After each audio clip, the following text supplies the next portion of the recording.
G'day guys, welcome. Welcome to my blue heaven. What a somber day it was yesterday. Saturday, the 5th of March. We'll remember that day.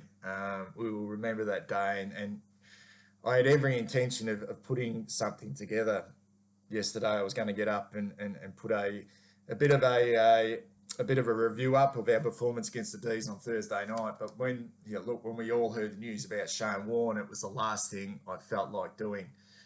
But 24 hours later, Sunday, we move on. And there's a small little window here to put something together. I suppose it's given me a bit more time to reflect on our performance against the D's on Thursday night.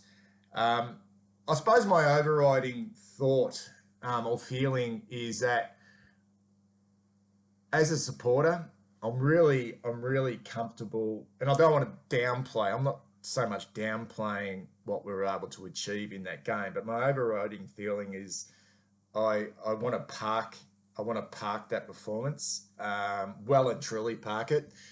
In fact, double park it. You know, that sort of annoying sort of situation you get where you're trying to find a park and someone's sort of parked over the white line. That's me right now. I can't help but feel that this was just a practice game, and it was a practice game. And I can't help but feel that wasn't necessarily Melbourne of 2021. It was almost like Melbourne pre-221. Yeah, I mean, and look, Michael Voss, Ash Hansen, Aaron Hamill, Tim Clark, new coaching staff at the football club will know all too well about the power of Melbourne in 2021 and what they were able to achieve across a brutal football season plus finals. Obviously Voss firsthand saw what the D's did to Port Adelaide on their home turf at the Adelaide Oval on a Thursday night, round 17, just dismantled them.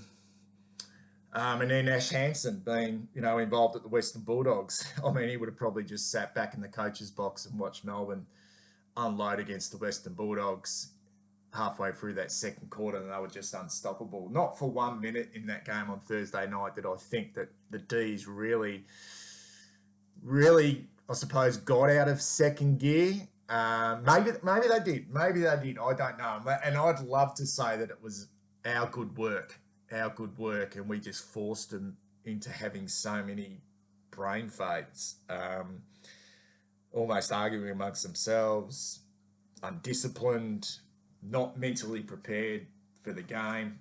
They waltzed through and kicked that first goal, courtesy of Ben Brown.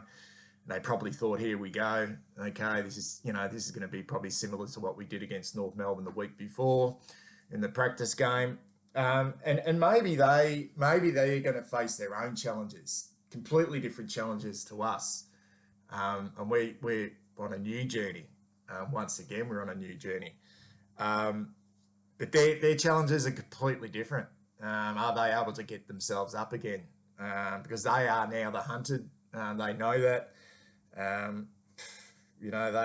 They could be. I mean, we might look back on this. I don't think we will. We may look back on this game and the little flaws and the little signs in this game and think, will they be Hawthorn of 2008? Will they be the Western Bulldogs of 2016? Got that grand final and then just fell away the following season.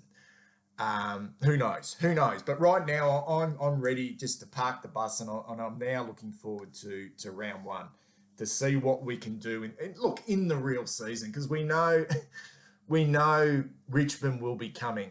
They are, and as much as they fell away a bit last year, given their own circumstances, we know they are a seasoned opponent who over a significant period of time are able to sustain it, and they are mentally strong. And it's going to be hot. And we're going to experience pressure absolute pressure of the highest order against Richmond in round one. And I am thoroughly looking forward to how we are able to handle that. I really am. Because it's easy to handle it it's not easy, but it's a lot easier to handle it in a practice match situation where really at the end of the day, there's not a lot on the line. But you can't get away. I'm not going to shy away from the fact that there were positives. There were positives for me. And I don't know. I couldn't get away from how beefed up. Is that the word I want to use? Yeah, I'm going to use the beefed up midfield. Literally beefed up, but also beefed up in terms of depth. And this is without Sam Walsh, probably now our best player. And it almost feels like now that we might necessarily have to rush him back and we can get him right. Because this, to me, that quartet in particular who played on Thursday night and will play round one, and we talk about Hewitt, Kennedy, Chera and Cripps. To me, I remember Kane Conn said we chose Sam Walsh because it was a safe option. Sometimes I like safe. And right here, right now, this to me is a safe midfield group. Maybe it's not brilliant and maybe it's not explosive, but it's really, really safe. And I think for the most part, it's going to hold us in pretty good stead if we can keep that quartet at the moment pretty healthy. And we talk about Matthew Kennedy, that all of a sudden he's just exploded. I mean, and that was an out of the box performance in a practice game. There's no doubt about that. I mean, what did he kick 4 goals and had 37 disposals? I mean, that's an absolutely outstanding game. But he was starting to grow last year after experiencing significant challenges himself. Put on the rookie list. He, questions were asked of him about his commitment. He came across as a highly talented player from the Giants. He almost came across as a bit of a bully early days, and it thought it was probably just going to happen for him. And then he was made to work. I mean, he was made to work last year. He was put onto the rookie list. He had to bide his time in the VFL. He had huge numbers there. He knocked down the door, and it was impossible not to pick him. In the end, he came back into the team. I think it was in round 4 against the Gold Coast Suns. Didn't set the world on fire. Played the following week against Port Adelaide at the MCG. Didn't set the world on fire. Played the following week as the medical sub against the Brisbane Lions, and then he went back to the VFL for another extended period, and then got another chance. Knocked down the door again and got another chance against Greater Western Sydney in round 14. And he never really looked back after that. And his numbers were good. Okay, his numbers were good. He didn't set the world on fire, but neither did the team. But I think he was one player that, I suppose, put his hand up.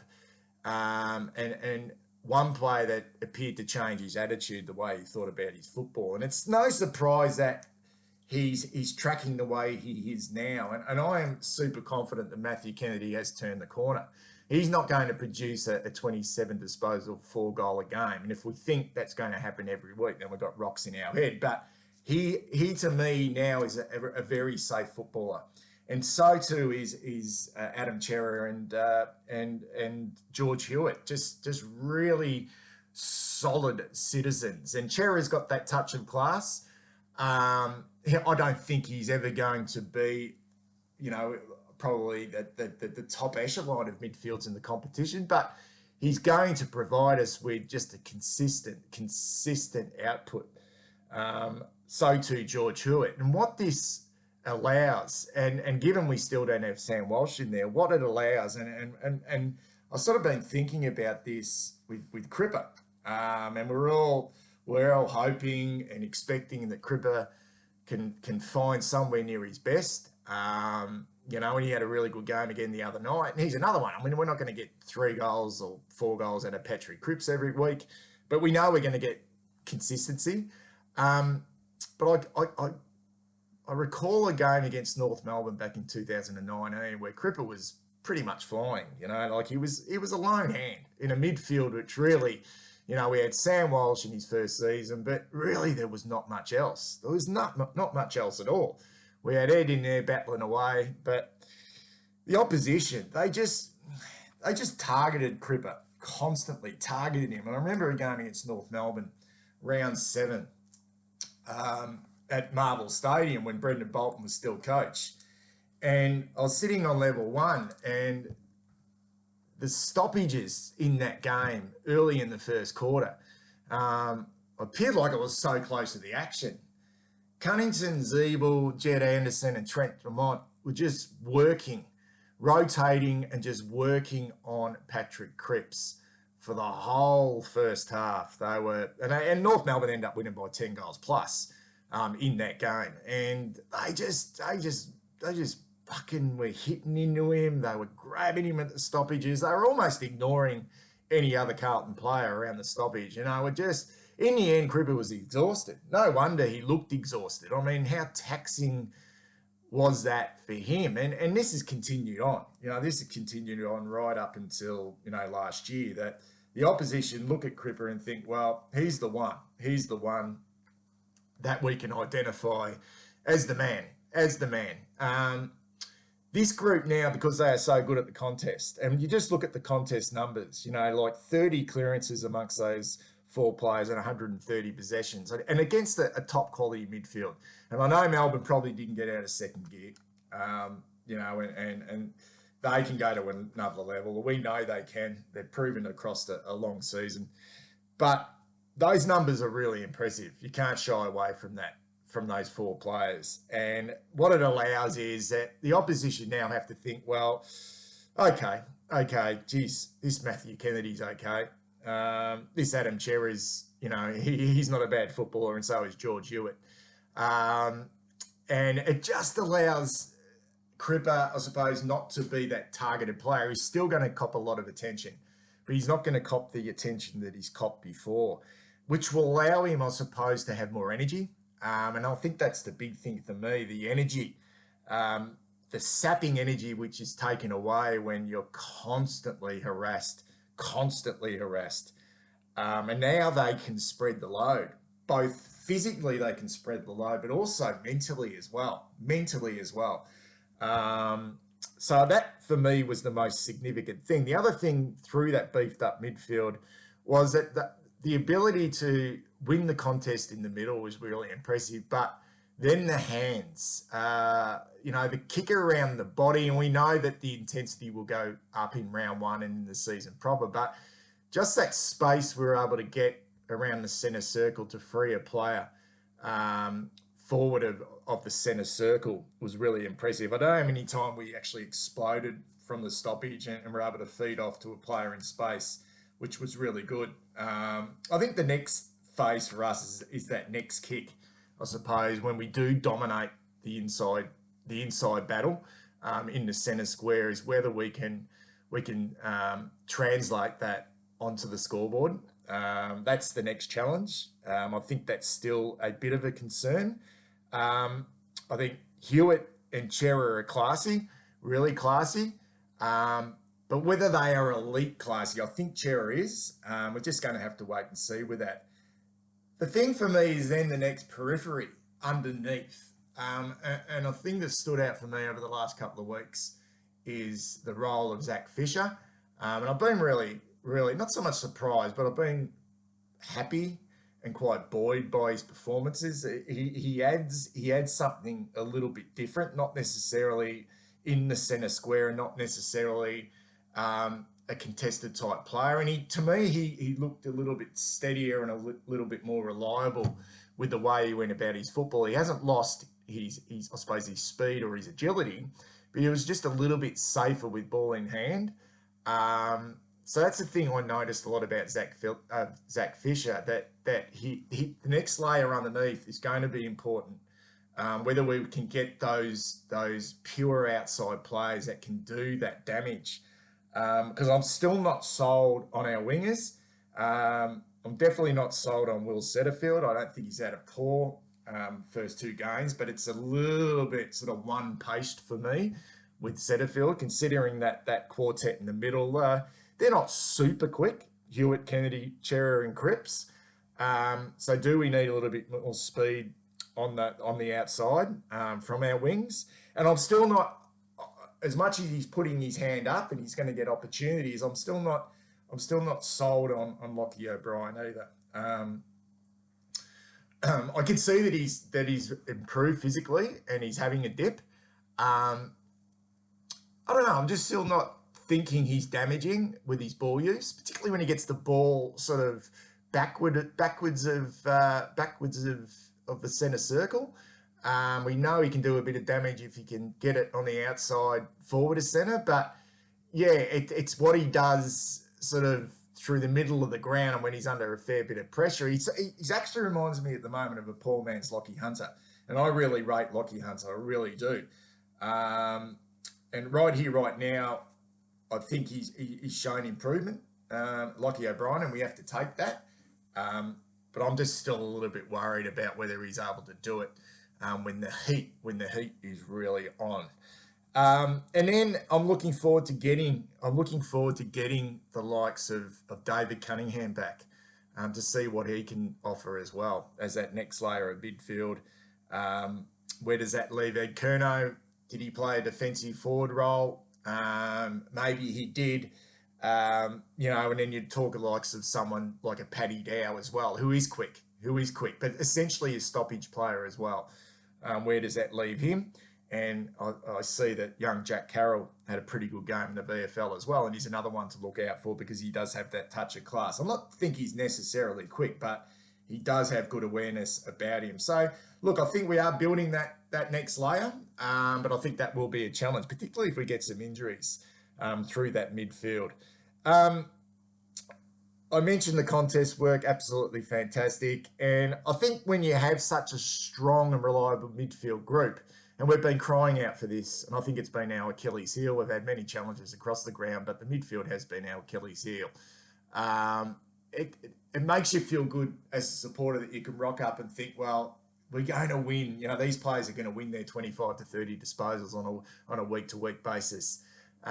We appear to be, holding on to the ball a little bit more and possessing a little bit more by hand, which is good to see. And we're becoming a lot higher possession team.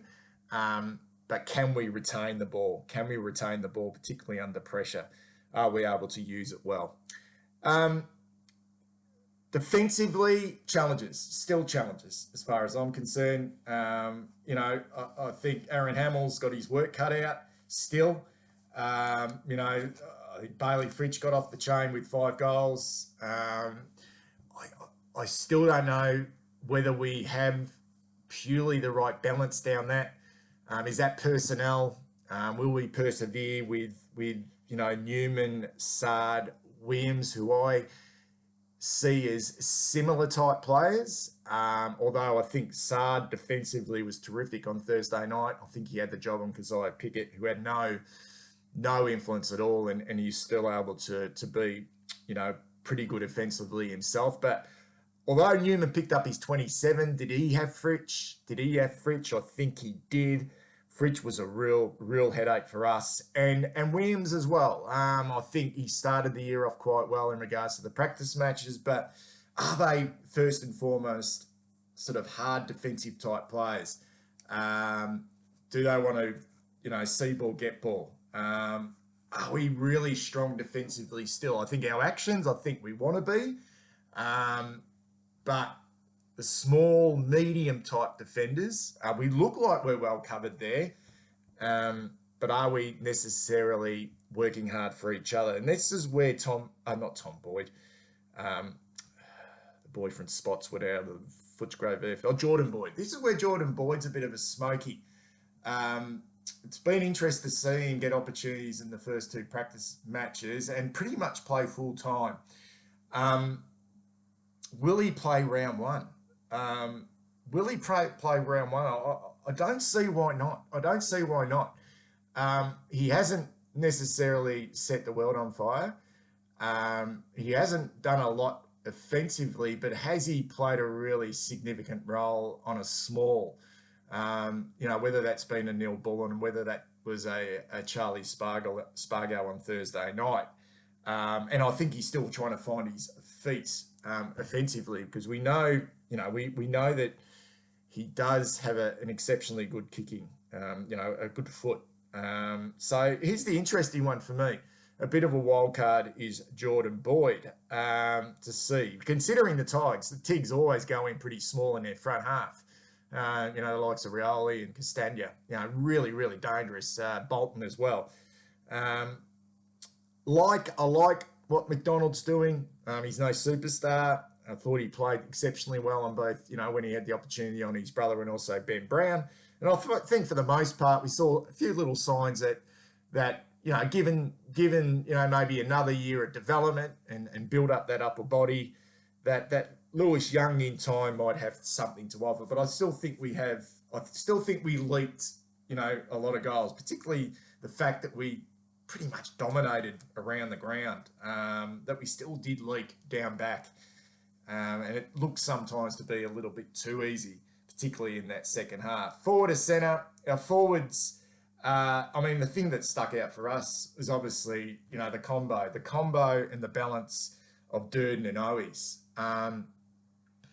I like it a lot, and it's something that we haven't focused on for a significant period of time, is really developing that small forward brigade, and these two appear to be quite smart footballers. And look, Owies is no spring chicken in terms of his age, but in regards to his football, he's still learning, but he's been at the club now for 3 years. He's had senior experience last year, showed a fair bit, and he just seems to be growing in confidence. And he's a real, both of them look like barometer type players in your front half.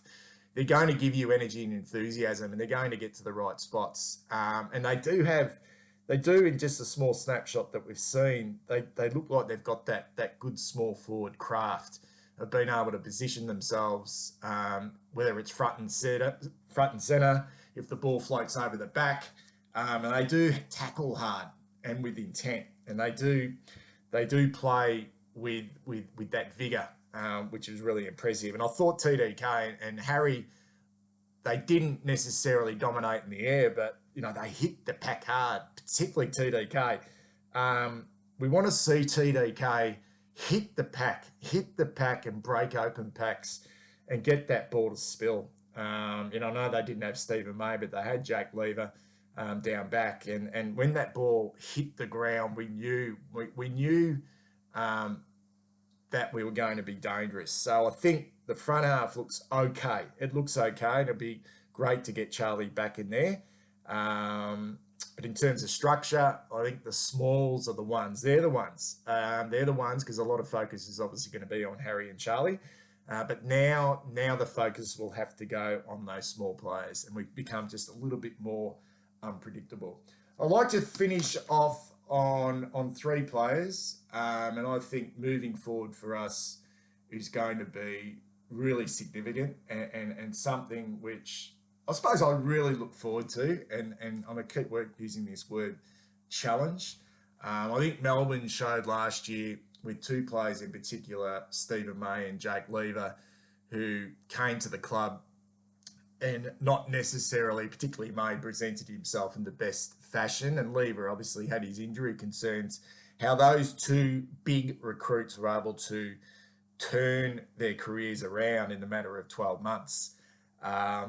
Not just what they were able to do on the field physically, but also from a leadership point of view. And I talk about Mitch McGovern, I talk about Zach Williams, Jack Martin, and to a lesser extent, Adam Sard. These 3 players for me are going to be so important for us moving forward, to get the best out of them, both from a physical point of view, but more from an emotional, mental point of view. And I still have big question marks on their durability in their bodies, but also just in their heads, because I still don't think they've proven anything. Gov looked good down back, but I think for the most part, he was never really tested. It was almost like Goodwin said, well, okay, we'll let you do what you want. Maybe you get a false sense of security, which is okay. I think Gov's confidence will hopefully grow from that performance.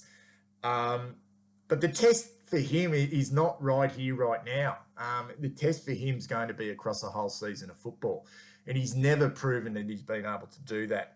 And question marks for him will continue to be there until he proves that. The same with Zach Williams. And Jack Martin, for the first time, I think, since he's been at the football club, he looked really, really, really light on his feet. Now, he didn't do anything out of the box. It wasn't like, wow, look what Jack Martin did like he did in that round one game against Richmond when he first arrived to the club. But this was a little bit different Jack Martin. This was explosive speed. He was like came from nowhere. He looked a completely different player physically than what he did at the back end of last year. And maybe it's been his body that's been the concern. But those three players, I mean, they're the three players that are on big coin and were brought into the club as huge investments. And like Melbourne did last year, if we get a complete buy-in, obviously from the whole group, but from those three in particular, and add in Adam Sard as well, because I think we've already seen the buy-in from both Shearer and Georgie Hewitt. So round one awaits for that trio. It really does. It's just going to be so fascinating to see whether those three can stand up and whether they can actually offer something, not necessarily individually, but for the team. Because there's no doubt that the three of them have some genuine ability. There's no doubt about that. But it's all about whether they really want it and whether their body and their mind can stand up to a full season of brutal AFL. Okay. Thanks for joining us. Speak soon.